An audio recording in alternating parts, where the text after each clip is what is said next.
चीन के पैसे से चलने वाली कई फिनटेक कंपनियों पर घोटाले का आरोप लगा है। प्रबंधन निदेशालय की तरफ से कहा गया है कि चीन के निवेश से चलने वाली कई फिनटेक और एनबीएफसी कंपनियों ने रिजर्व बैंक के नियमों का उल्लंघन करके भारत में लोन बांटे हैं। ये पूरा घपला करीब 940 करोड़ रुपए का बताया जा रहा है। ईडी ने इस मामले में 155 बैंकों और पेमेंट गेटवे के खातों में पड़े 86 करोड़ रुपए को जब्त कर लिया है।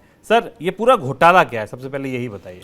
ये काफ़ी खतरनाक और चीज़ निकल कर आई है ईडी की जांच में। और अभी जब आरबीआई फिनटेक पर सख्ती कर रही थी, आरबीआई ने एक नोटिफिकेशन जारी किया जिसके बाद कहा गया कि इससे तो भारत की फिनटेक क्रांति पर सबसे बुरा असर पड़ेगा। आरबीआई ने कई तरीके के इंस्ट्रूमेंट जारी करने के लिए फिनटेक को रोक दिया। तभी से इस बात की आशंका थी और चर्चा बाजार में भारत लगातार थी कि भारत के फिनटेक कंपनियों में सब कुछ बहुत साफ सुथरा नहीं चल रहा है।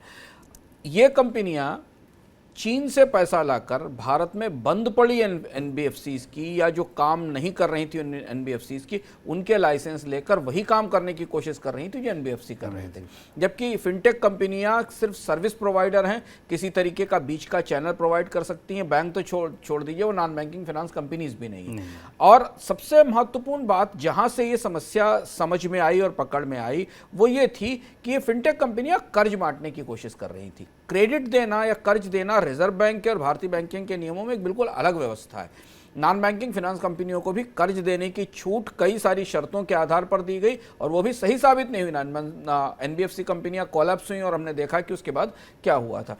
चीन का लाया हुआ पैसा उसका इस्तेमाल करके उसके कर्ज के कारोबार में उतरने की और कर्ज बांटने की जो कोशिशें शुरू की गई, उसमें कई तरीके के स्कैम हुए, लोगों को हरास किया गया। ये वो पूरा घोटाला था जो खुलकर सामने आया और इसमें ठीक ठाक करीब 950 करोड़ रुपए का फंड इन कंपनियों के अकाउंट्स में पाया गया, जिसे ईडी ने छापा मारकर जब्त किया है। और यहाँ से जो भारत के बाकी फिनटेक हैं उनके लिए भी अब आगे आने वाले समय में चुनौती बढ़ने वाली संभावना है कि रिजर्व बैंक और सख्ती करेगा इन कंपनियों को, फिनटेक कंपनियों को आने वाले धन के सोर्स जांचने पर, क्योंकि अब इसमें इन्फोर्समेंट डायरेक्टरेट, फेमा और जो भारत के बाकी कानून, मनी लॉन्ड्रिंग कानून है, उनकी भी हिस्सेदारी या उनकी भी निगाहें इस पर आ गई हैं।